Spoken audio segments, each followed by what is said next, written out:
เอาขนมให้ผู้สาวน้อยก่อนเอาใบโดยเอาน้องเน่งเอากินบ่ให้เงาปากกระเดิมมื้อหน้าจังซื้อมาหลายๆกว่านี้รถล้มเร่งน้องลุมฮะเร่งน้องลุมเร่งน้องเร่งน้องอีหยังขี้ค้านไผขี้ค้านขี้ค้านเห็นบ่เอาห้องบ่เอาบ่มีคนเอาบ่ขี้ค้านเราบ่มีไผเอาน้องนาลีไปอาบน้ำหนึ่งนั่นอยู่นะเด้อะงานจังซี่แหละกินข้าวกับน้ำน้องนาลีเดี๋ยวเขายังจักเป่าหมดแล้วหมดคือกัน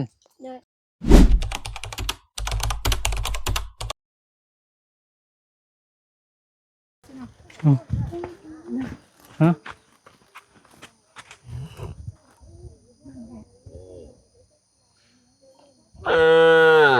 บ้า แม่น้องไม้เฮ็ดเวียกอยู่นี่บ่ปลูกสลีเนาะปลูกสลีเอาบ่เป็นเครื่องน้องไม้นึงแม่ไม้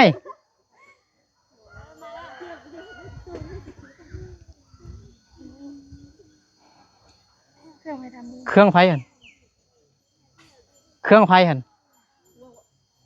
งผู้ใดหั่นฮะได้บ่ถามว่าเครื่องผู้ใดนี่นะจะไปซุ่มนะเครื่องไฟนี่เครื่องไฟเป่าผู้ใดหั่นนะบ่เครื่องผู้ใดหั่นนะนั่นเป่าฟางผู้ใดฮะแม่งก็บ่ได้ยินเป่าแห้งดูว่าเป่าผู้ใดหั่นนะของแม่มาอยู่นี่วะ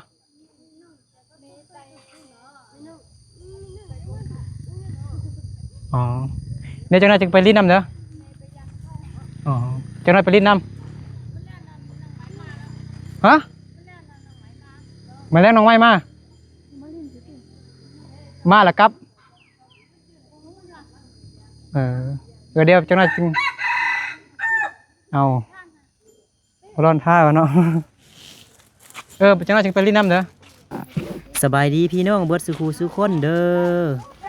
โอ้ผู้สาวมากองกันอยู่นี่หมดเด้อน่ะเธอผู้สาวกองกันอยู่นี่หมดเด้อใช่ตกใจหมดคิดว่าแม่นผู้ใดมีนาเปลี่ยนไปคิดว่าแม่นเดี๋ยวมีนาเจ้าไปเฮ็ดยังมาคืองามกว่าเก่าแล้วบัดนี้ เอาสบายดีก่อนน้องนกน้องมีนาน้องเน่งน้องใบสบายดีเด้อนาลีเด้นาลีไปอาบน้ำบ่เดี๋ยวเอาขนมให้ผู้สาวน้อยก่อนเอาใบโดยเอาน้องเน่งกินบ่ให้เงาปากกระเดิมมื้อหน้าจังซื้อมาหลายๆกว่านี้ของน้องมีนาก็นี่ไอซื้อมันเดี๋ยวนะมีขนมแล้วก็มีอันปิ้งซีนปิ้งไก่เคยกินบ่กินข้าวสวยแล้วบ่กินเป็นยังกินฮอดผู้เบาบ่แม่นเด้อป้อถุยคือบ่หอมแท้ทงอายนะหอมมันผักเน่าหูบ่หูผักเน่าบ่นี่นะเอิ้นพระยังไป3 โมงเนาะดมดูปอจุกัวปอจุกัวภาษาลาวเขาเอิ้นว่าผักเน่าภาษาไทยเขาเอิ้นว่าชะอมน้องนกมีผัวแล้วบ่น้องเด้งเด้เบาผัวเถอะมือเขาเอาเนาะปีหน้าเนาะเอาเนาะ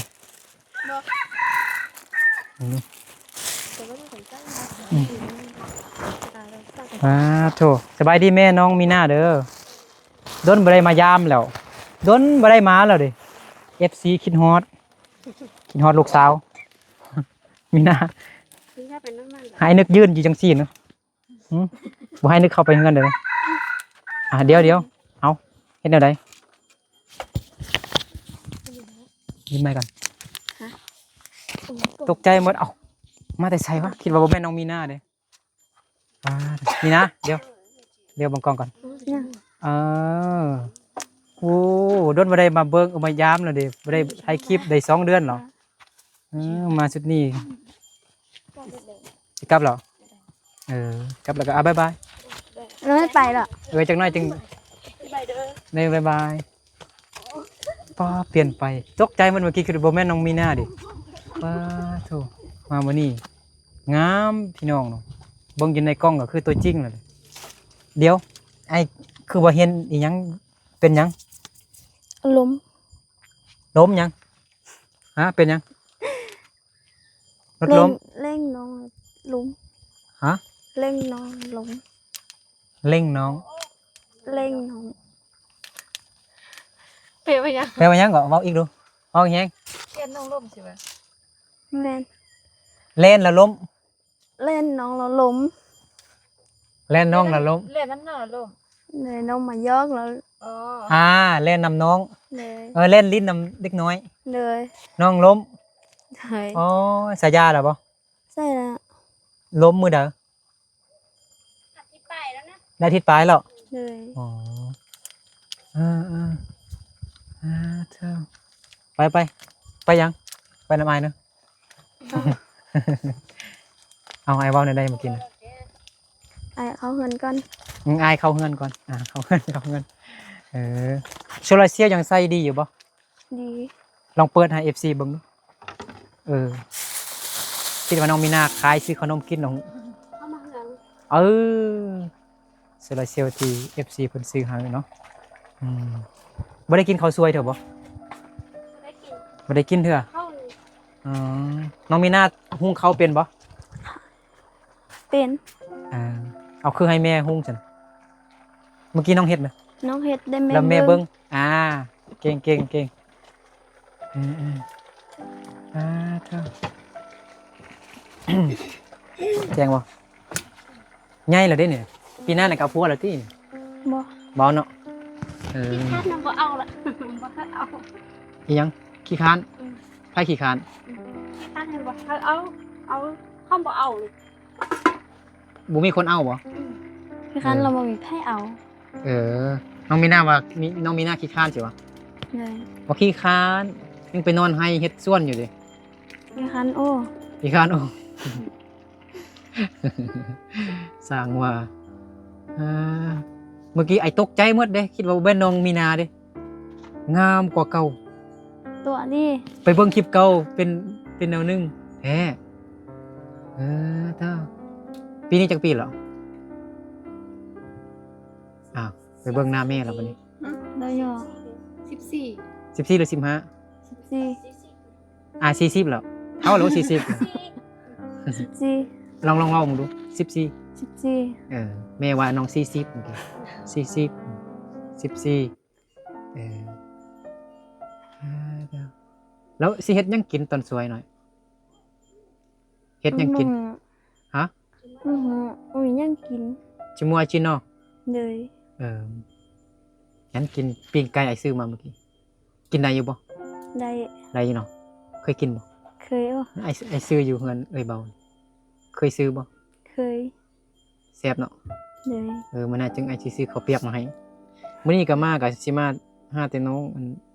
มาหาแต่เอ้ยไม่คิดว่าพวกน้องบ่อยู่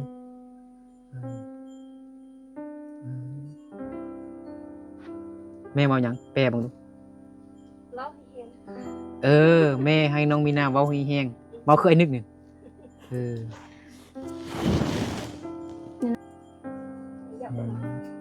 บ่กินข้าวเถอะ บ่ไอ้นึกว่ายังมา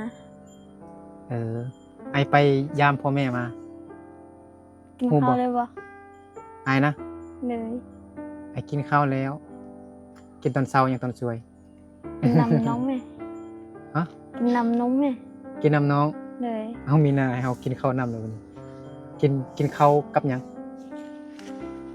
กับน้ กินข้าวกับน้ ำเลย ำเถอะ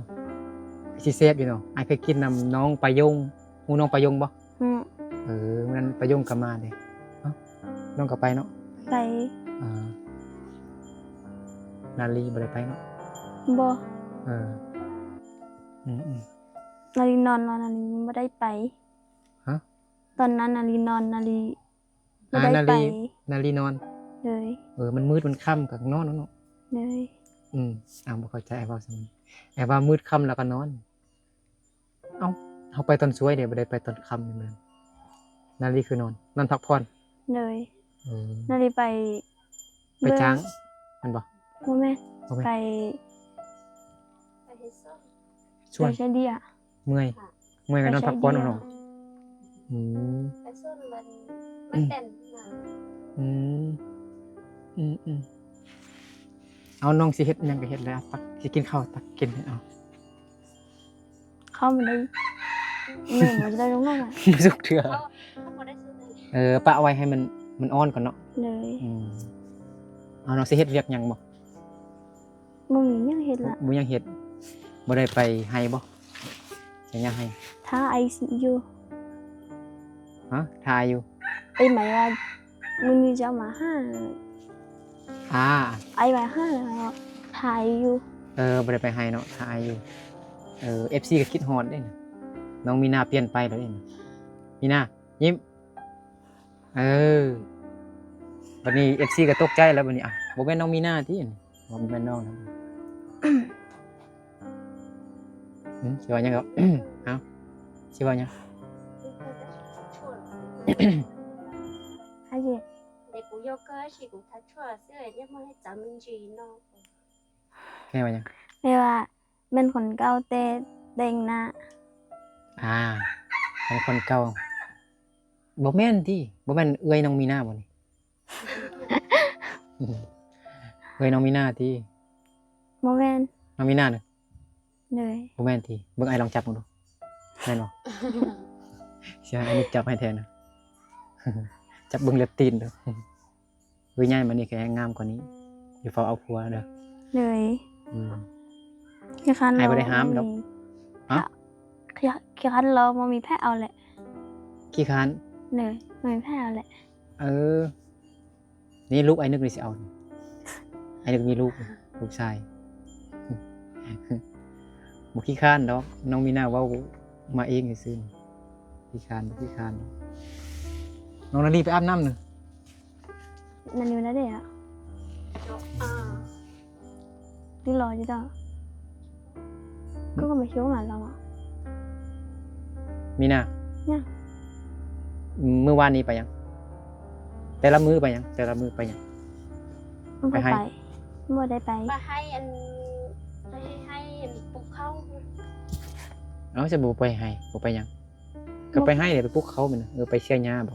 bà siêu nha rồi ไปเชี่ยวหญ้า เชี่ยวหญ้าปลุกเขาแม่นบ่ nên tayพ่อแม่ไป พ่อแม่ไป เอาน้องอยู่ น้องมีนาอยู่เฮือนเบิ่งน้องพ่อแม่ไปเฮ็ดเวียกไปให้แม่นบ่ เลย ใส่เตียงน้องมีนาอยู่ไสบ่อนน้องนอนอยู่ไส อยู่นี่ ทางนี้เด้ ไอ เพื่อ FC ผู้ที่ตามมาก็ยังบ่ทันฮู้เนาะบอนน้องนอนนี่มันของอายเนาะเขียวๆหั่นพี่น้องเนาะอันนี้มันของแม่เตียงแม่พ่อแม่ตะกี้แม่นน้องมีนานี่นอนกับอายเตียงนี้เตียงเขียวๆหั่นเดี๋ยวนี้นี่น้องมีนาก็มีเตียงเป็นของตัวเองแล้วเนาะแม่น้องมีนามาเฮ็ดให้งามเห็นบ่ฝนตกนี่เปียกบ่ บ่ เพื่อนเฮานะ เอา ยังแต่หมกยังทางนี้หมกยังออก เปียกกับว่าเปียกแต่ว่ามันบางบ่อนมันก็เปียกเนาะบ่ได้ซื้อหญ้ามาซ่อมหลังคาบ่ bàมีเงินไปซื้อ บ่มีเงินไปซื้อ เลย ตอนนี้น้องมีนามีเงินจักพัน บ่มีเลย บ่มีเลย bàมีจะกินนะ มีจะกีบเลยอ้าววันนี้อันนี้ก็บ่มีเงินคือกันได้บัดนี้จังได๋ไอ้นึกก็ซื้อเลขอยู่ตลอดบ่ถึกให้มาซื้อเลขตลอดบ่ถึกเนาะอันนี้บ่ได้กดเงินมาได้บ่มีเงินสดได้มื้อนี้มีแต่จังน้อยก็ออกไปกินน้ำอยู่พุ่น ซื้อน้ำส้มมากินนะ เลย อืมมีหน้าเปลี่ยนไปงาม บ่แม่นคนเก่า แม่นอยู่คนเก่าแต่ว่างามเลยนะ บ่ ตอนนี้อยากได้หยังห้ามความฝันตลอด แต่บอกบ่ความฝันบ่มาจากเทื่อเนาะ อยากได้เงิน อยากได้เฮือน เลย อิหยังไดอยากได้เฮือนแล้วอันนี้มันแม่นหยังนี่บ่แม่นเฮือนบ่ แม่นแต่อยากได้เงินดี ฮะ อยากได้เงินดีกว่านี้ อืมอยากได้เฮือน เลย อันนี้ก็เฮือนดิ อยากได้เงินดีกว่านี้ดีกว่านี้ เลย อ้าวเฮือนซำนี้บ่ดีเถอะบ่ บ่ บ่อยากได้เฮือนแบบใดฮะเพื่อไอ้นึกถึกเลข800 ล้านเนาะมีสิเฮ็ดเฮือนแบบคือน้องไม้ฝั่งนั้นพุ่น เงินไม้ก็เท่าใด20ปลายล้านพุ่นเด้เฮ็ดมันก็ได้20-30 ล้านมุงสังกะสีแต่อันนี้จะเป็นดินเฮาเลยเนาะมันเป็นดินเขาเนาะคันสมมุติอันน้องมีนามีเงินนี่ถ้าปลูกเฮือนถ้าสร้างเฮือนนี่สร้างอยู่นี่เลยเนาะ เลย ดินของแม่ย่าให้บ่ เลย แล้วมื้อนี้พ่อไปหยัง พ่อไปรอบเปล่า พ่อไปเลาะป่า เลย ไปหากินบ่ ไม่อยากไปจ้ะ ตอนนั้นต้อง ไปยินนู่ ยิงหนูไปหากินหั่นแหละแล้วอายเด้ ไอเป็นใครเหรอไออยู่เงินไม่ง่าย อายเป็นใครอยู่เฮือนแม่ย่าอันนี้แม่นซีนบ่หั่นหางกองคือซีนเนาะบ่แม่นตักซีน โมเมนต์ น้องมีนาอีกต้นแฮงพี่น้องเนาะอยากได้เฮือนห้องน้ำเนี่ยบ่อยากได้เนาะเข้าป่าเอาเนาะเจ็บท้องเนาะ เลย เข้าใจบ่ อยากได้ เขา ลองเว้าขึ้นดูไอ้ว่าหยัง ไอว่าไปเจ็บท้องไปเข้าป่า เจ็บท้องเข้าป่าบ่ทำอิดนะไอ้เว้าหยังน่ะอยากได้เฮือนแต่ว่าห้องน้ำนี่บ่ได้บ่เอาก็ได้เวลาเจ็บท้องเนี่ยเข้าป่าเอาเนาะ ว่า ถ้าไอ้นึกถึงเลขก่อนซื้อเลข6โต 2,000 ก็ได้800 ล้านพุ่นน่ะได้ซื้อบ่ถึกจักเทื่อเลยนะตั้งแต่ปีกายพุ่นเนี่ยตัวน้องมีนามาตลอดซื้อเลขก็บ่ถึกจักเทื่อน้องก็ไปให้ทุกมื้อเนาะสู้ๆเด้อ เลยไปตอนนี้เด็กไปนอนละบอกกลับมา อ้าวบ่กลับมาซ้ำ อาทิตย์นึงมา ไอ้นึกคิดฮอดโอ้ มามื้อเดียว เจ็บ เจ็บคอ เลย เจ็บคอแล้วไปนอนให้ก็ดีเลยเนาะนั่นเนอะเจ็บคอแล้วไปนอนให้แล้วดีเลย บ่ กินยาคิโลนะมันเป็นยาเลยนะ มีนา ยังก็ สิไปนอนให้ เลย นอนจักมืออาทิตย์หนึง เลย กลับมา เดี๋ยวที่ละ อีออเปเปล่า4-5 อาทิตย์ เป็นเดือนฮะ นอนได้สิเลย นอน4 มื้อแล้วกลับมาบ้านคิดฮอดผู้เบา แมน มาหน้าก็มายามอีก ต้องไอ้น้องมันอยู่เพื่อน เขากินเขาได้หมดแล้วบ่ยังจักเป่า มันเลยอะ ฮะ บ่มี หมดแล้วนี่เด้ เลย มาเดือย มักเดือยเอ้าค่ายบ่ จะเอากับใครก็เอาน่ะลูกก็เอาเลย บ่ความหมายคือ เขาอยู่นี่บักอะไรมื้อนั้นไปไสหมดแล้วกินหมดเลยจังได๋ มื้อนี้ กินหมด เขานี่บ่ฮอดอันเศร้าเป้าเลย บ่จะไป เป้าอันนี้ เออเบิ่งลูกดู มันไม่ ไอ้ มันจะ มื้อนั้นเห็นเขาอยู่นี่เท่าไหร่สิปลายเป้าเนาะ อืม จักเดือนประมาณจักเดือนมื้อเด้อเดือน11เดือน12 5-6 เดือนแล้วเนาะ อืม 5-6 เดือนเนาะกินหมดเนาะสิปลายเป้าเนาะ คนร้ายได้เนาะคนน้องมีนามี 6 คน 6 คนเนาะตอนนี้ยังเลยแต่หมักเดือยก็กินมาได้แล้วเนาะ มีแต่คาย พี่น้อง เนี่ยเยอะเจ้าเหรอ อืมสบายดีบ่นึกบ่ได้ทักทาย FC ซ้ำเนาะเมื่อกี้ลืมทักทายสบายดี FC เนาะอืมอ่ายังอยู่ดินี่ นี่นะ อ่ะ เขาเอาไปปลูกอ่ะ ปลูกบ่ อย่าซื้อตัว เขาซ่าน ไป เด้ ซื้อตัวนี้เอาซื้อตัวนี้มาเอา ไปซื้อมาใหม่บ่นี่ อืม อืม เมื่อตัวนี้นี่ เออกินได้จักมื้อนี่นะอันนี้ไม่ซื้อมาใหม่เนอะ อืมต้องมือหรอก สองมื้อ ต้องมือแล้วก็เมื่อหล่น เนี่ยได้ซื้อเนี่ยอยู่ใต้บนด่าง มีข้าวกิน เนี่ยจี้จะ ไม่อยู่นั่งกับลูก จี้จะ อืม นี่น้องเนี่ย อืมซื้อมาจักแสนนี่นะ อัน เต็มเป้านี่บ่ มันเป็น จักแสน เส้น อ๋อน้องมีหน้าไปหาเงินซื้อบ่ มาแม่นพ่อแม่เนาะ พ่อแม่ ไปใต้อันแมงวันไข่ ไปไต่แมงป้อง แมงป้อง วัน แมงงอดอ่ะ อืม แมงป้องแม่นบ่ แมงวัน บ่แม่นแมงงอดเนาะบ่แม่นแมงป้องแมงงอดเนาะ อืม เออ แมงป้องแม่นภาษาไทย อืม เว้าให้อัน FC คนไทยเข้าใจเพราะว่า FC คนไทยนี่8-90%เบิ่งอยู่คนลาวเนี่ยเบิ่งส่วนน้อย ภาษาลาวเขามันแมงงอดภาษาไทยมันเขาเอิ้นว่าแมงป้อง เออ แมงป้อง เขาซื้อแนวใดแมงป้องแมงงอดนะ ขี้หนึ่ง50 ขีดหนึ่ง50,000กีบประมาณ80 บาท80 บาทเนี่ยต่อขีดหนึ่งทุกคนแมงป้องแล้วคืนหนึงนี่ไปไต่นี่ได้ประมาณจักแสน 2 เส้น 2 แสนอ๋อมัน4ขีดเนาะอันนี้ 4 บ่ ขี มี ด หรอก วันนี้บ่มีแล้วโอ้ ไปเมื่อคืนเหรอขี้หนึ่ง เมื่อคืนขีดหนึงแต่50,000ซื้อคืนหนึงได้เงินมาแล้วก็ซื้อเรากินซื้อหยัง เออได้50เนี่ยจงไว้ จงไว้ จงไว้แล้ว ไปไต่อีก คือ แต่อีก ได้มาหลาย 2-3 แสนจึงไปซื้อข้าวกิน ด้วย เออแต่ละเขตแต่ละครอบครัวเนาะน้องมีนาไปไต่เป็นบ่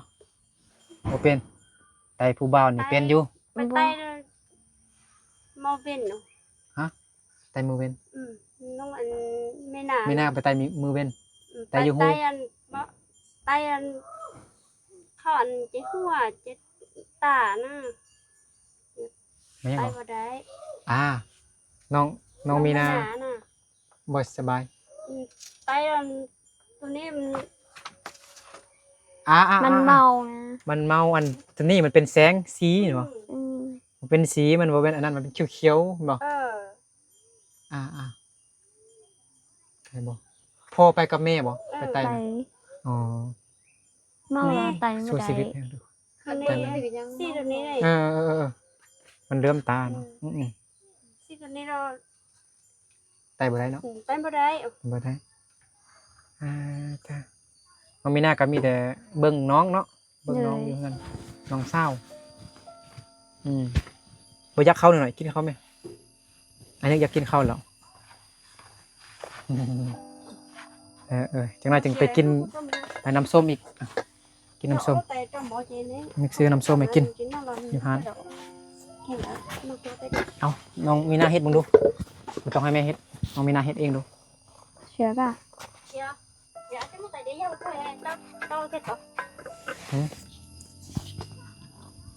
เอา นั่นเหรอ เดี๋ยวสิให้นึกกินน้ำกินข้าวกับน้ำเหรอ เอาเฮ็ดมึงดูดี สอง บ่มีหน้าสิ เรียนจ้าเดี๋ยวละหมอ กินข้าวกับน้ำผู้ใหญ่เลยใหญ่กว่าเก่าเลย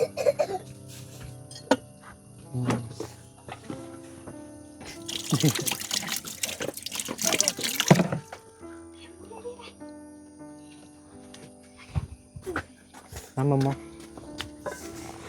มาเบิ่งมะม่วงนะ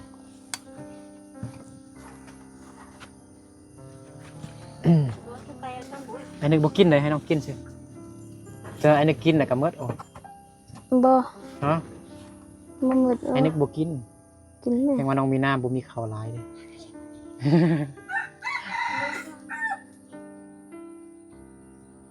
เป่าเขาเจ้าเป่านึงนี่50 โลนี่กุมประมาณจักมื้อจักเดือน ไปเอาอาทิตย์ไปอาทิตย์ 3 อาทิตย์ 3 อาทิตย์ เลย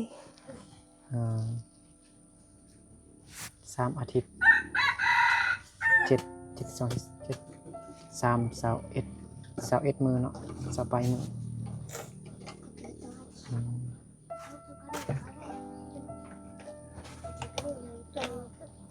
เอาน้องกินอะไรอันนึงบ่กินเลย ก็จุดตัวเขา น้องมีนากินแล้ว เลยกินน้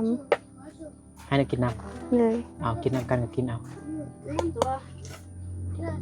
ไอ้กินได้คำเดียวเนาะ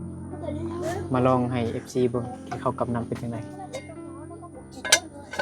ได้เดี๋ยว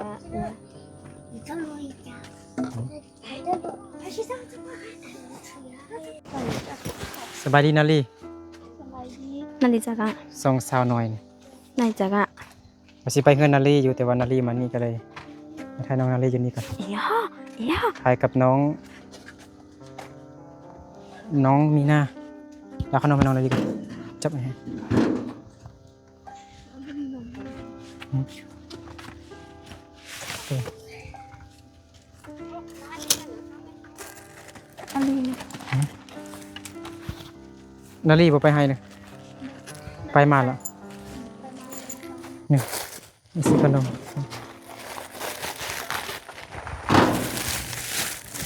มาซื้อกันหน่อยเอาโอ้ยเด็กขนมแล้วก็ปิ้งซีดเดี๋ยวนะซีนไก่บ่นาลีเคยกินซีนไก่บ่แซ่บบ่จักเปอร์เซ็นต์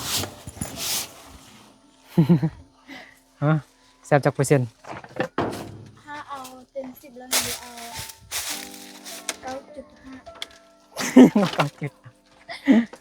9.5ยังเหรอ9.5 อะไรก็หา เต็ม10สำเนาะเอาไปสิกินข้าวอับน้ำกับน้องมีนาให้ FC เบิ่งซื่อๆดอก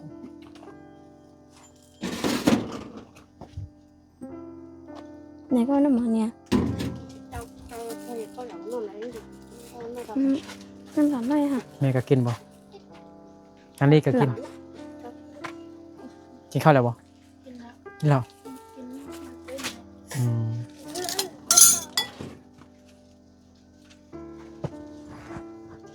พวกน้องมีนาตักข้าวกินกับน้ำก่อน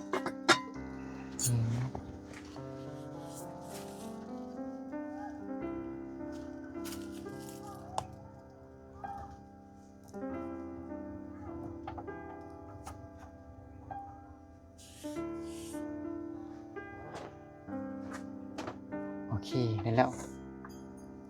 อิ่มบ่คนเดียว แม่กินน้ แม่กิน ำอายุ น้ำ กันกินน้ ไอ้บ่นึกบ่กินกินแต่คำเดียวำ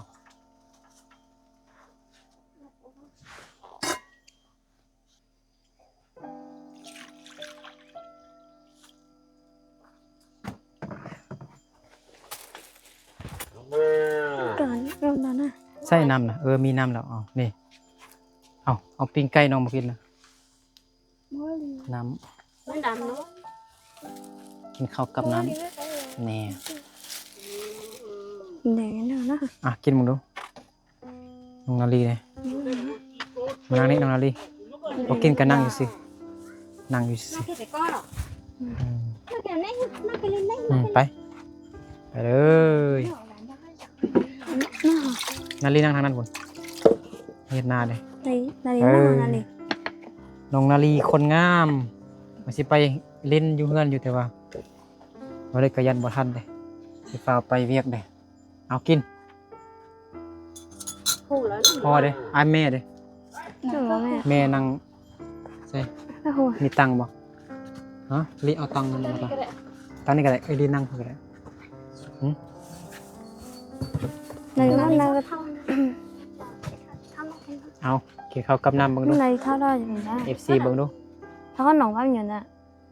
เอากินข้าว กินข้าวไหม อืม น้องเว้ย กินน้ำ กันน้ำเลย อืม อันนึกมากินข้าวกับนันนี่ เพิ่นได้บน FC เด้เพิ่นได้นึก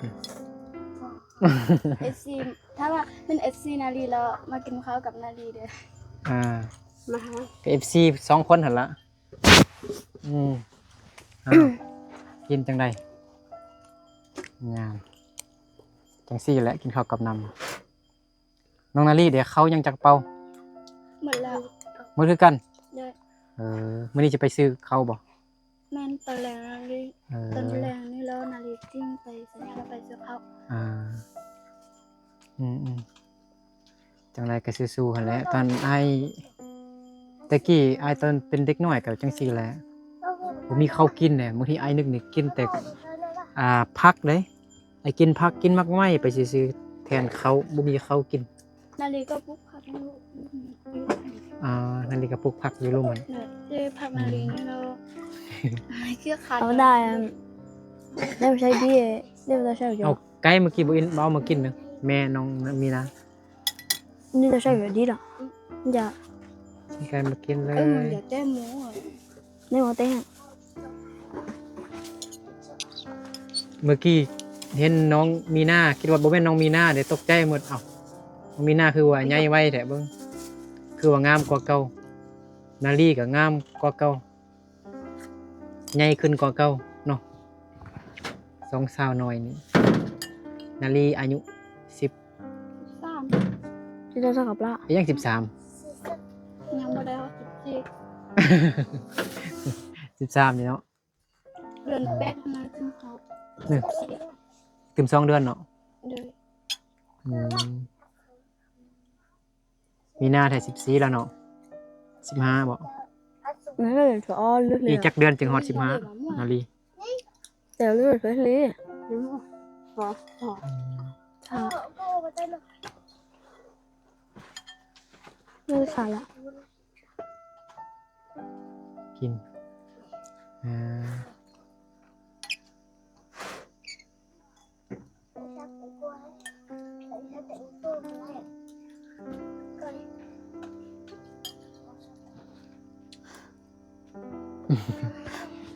มายังก็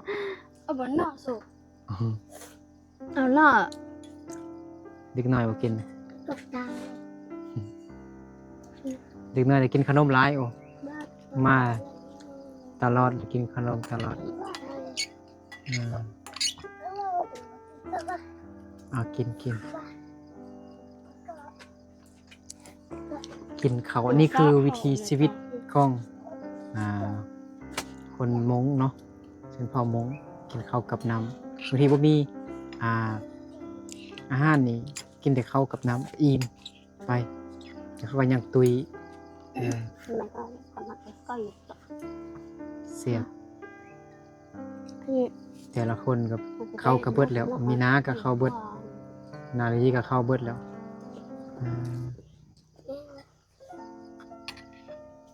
คุณนาลีแล้วหมดได้2-3 เดือนเลยอ่ะค่ะ นี่อ๋อ ก็คิดเหมือนกัน เฮ็ดให้กับบ่พอกินเนาะมีแต่ไปหาเงินนั่นแหละเนาะเรามีหน้าใหญ่ก่อนจึงไปหาเงินอยู่ไทยฮอด18 ปีก่อน เลย ได้เงินหลายเลยเฮ็ดอยู่ไทยก็ได้เงินหลายน้องนาลีก็บ่ฮู้ว่าสิได้เข้าโรงเรียนอยู่บ่ปีหน้ามี FC ว่าสิช่วยน้องนาลีเข้าโรงเรียนอยู่น้องมีนาก็ออกแล้วไปจบแต่ป .5 มีแต่58 ปีให้พาสปอร์ตนำพ่อแม่หรือว่าอายก็ได้ไปหาเงินอยู่ไทยก็ได้คนมงไทยก็มีเด้บางคนเนี่ยไปเฮ็ดเวียกอยู่นำคนมงไทยนะฮู้บ่มีพี่น้องอยู่ไทยบ่ มี อยู่หันไปเฮ็ดนำเข้าก็ได้ แม่นาลีพ่อนาลีอยู่ไทย ใช่พ่อว่าไปเฮ็ดเวียกอยู่พุ่น พ่อกลับมาแล้ว กลับมาแล้ว พ่อไป อ๋อ อันแหละในน้องนาลีน้องมีนาน้องนาลีบ่ได้เข้าโรงเรียนกันพอ18 ปีก็เฮ็ดบัตรแต่ก็ไปเฮ็ดเวียกอยู่ไทยได้เงินหลาย 18ปีนี่งามที่สุดแหละสองคนนี่นาลีกับน้องมีนาคันบ่ฟ้าวเอาผัวเด้ฟ้าวเอาผัวบ่ ก็ปล่อยหรอ แต่ด้วยเถอะ ก็ปล่อยนะ คันฟ้าวเอาผัวนี่ก็บ่ทันไปซั่นอืม ผมหน่อย เฮ็ดให้เนาะเมื่อยเนาะตากแดดจะไปหาเงินเนี่ยถึงว่าตากแดดก็ยังได้เงินเลย เฮ็ดให้บางทีก็บ่พอกินซ้ำก็คือทุกมื้อนี้แหละเนาะ อันนั้นมาชุบ กิน เดี๋ยว ถ้าไปเอาพวกแล้วไปเฮ็ดได้ให้เขากับมักเลยกับ เส้นเลย อ่า มันต้ม มันจนอยู่ไทยบ่เฮ็ดอยู่ไทยบ่หรือว่าเฮ็ดอยู่ลาวนี่น้องนาลีว่าหยังก็เฮ็ดจนมันต้นเมื่อกี้น่ะเฮ็ดอยู่ไสถ้าเอาผัวบ่บ่เมื่อกี้น้องว่าเอาเฮ็ดมันต้นเฮ็ดอันสวนสาลีอยู่ไส มักเลย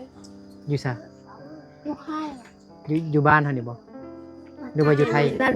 นาลีว่าถ้าเราเอาพวกเรานี่เฮ็ดได้ให้ เฮ็ด เอา ได้เด้ ผัวเนี่ยเฮ็ดให้การเนี่ยเฮ็ดให้เมื่อยเนาะเมื่อยบ่ได้เงินมีแต่เมื่อยเขาก็บ่พอกินเนาะ จับกันก็ร้อยมาก่อนเนาะ เอาสู้ไปหั่นแหละเด้อมีนานาลี เลย สู้ต่อไป เลย เดี๋ยวจังได๋ นี่ก็ดอน ไปกินน้ำส้มอีกเทิง อ้าว เอาว่า โดนบ่ได้มายามแล้วก็เลยมายามน้องๆพี่น้องเนาะห้วยสะแงมบ้านห้วยสะแงมเมืองสยบุรีแขวงสยบุรีมีก็มายามซื่อๆแต่อีตนเนาะแต่ละคนแต่ละครอบครัวเฮ็ดจุดความสามารถแล้วให้ก็เฮ็ดก็บ่พอกินยังได้ซื้อข้าวเก็บคือเก่า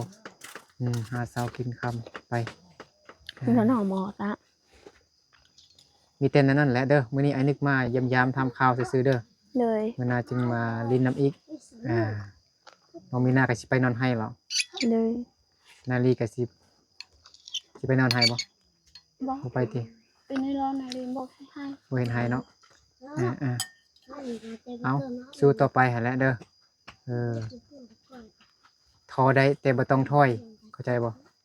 เลย ท้อฮู้คำว่าท้อบ่ท้อก็คือแบบเมื่อยหั่นนะแต่เฮาบ่ถอยสู้ต่อไปเด้อ เลย ตอนนี้เฮาอายุยังน้อยอยู่ใหญ่มานี่เฮาก็ยัง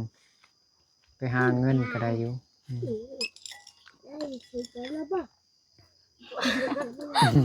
เจ้า เด้อไอ้สิกลับก่อนน่ะได้เด้อมันน่าจึงมายามอีกเด้อ เลย นาลี ไป ให้โดยมาสิฟักยังให้ FC ได้บ่ บอกหนู บ่มีหยังมีแต่คำบายๆอย่างเดียว เลย เอาสู้ๆหั่นแหละเด้อ เลย โอเค บาย โดยบ๊ายบายไปมื้อนี้ก็มาเล่นกับน้องๆ3 คน 4 คนเฮือนน้องมีนาจ้ะเฮือนน้องมีนานี่ก็คือสิโดนหลายปีแล้วหญ้าก็บ่ได้เปลี่ยนมีแต่หญ้าอันนี้ก็ซื้อเอาบ่มีนาซื้อเอาเนาะเฮ็ดเองเนาะน้องมีนาไผบ่อ๋อเป็นอยู่เก่งเนาะเนาะน้องก็สู้ชีวิตแฮงแหละก็คือครอบครัวน้องสู้ชีวิตนะไปไต่แมงงอดก็คือน้องไม้หั่นแหละไต่แมงงอดก็คือแมงป่องคายเอาเงินมาซื้อข้าวกินไปบางคืนไปก็บ่ได้บางคืนไปก็ได้50,000กีประมาณ70 บาทหรือว่า80 บาทนี่แหละ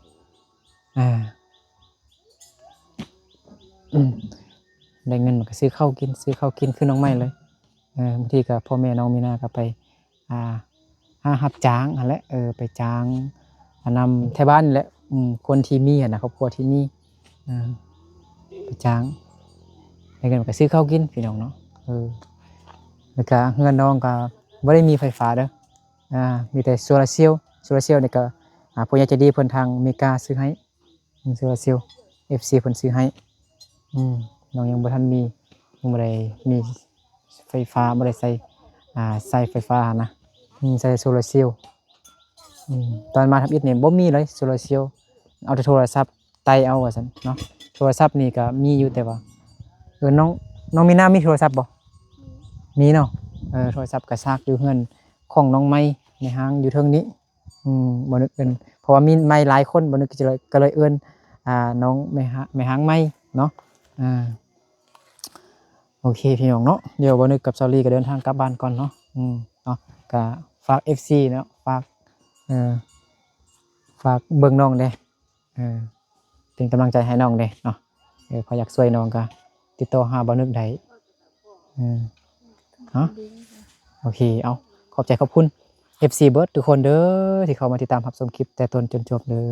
อเนาะขอให้ทุกคนจงอยู่ดีมีแรงสุขภาพเข้มแข็งแข็งแรงขอให้มีแต่ความสุขความเจริญรุ่งเรืองเบิดสุขสู่คนเดินทางไปมาก็ให้ตลอดปลอดภัยเด้อเนาะสำหรับคลิปนี้ก็ขอลาไปก่อนสบายดี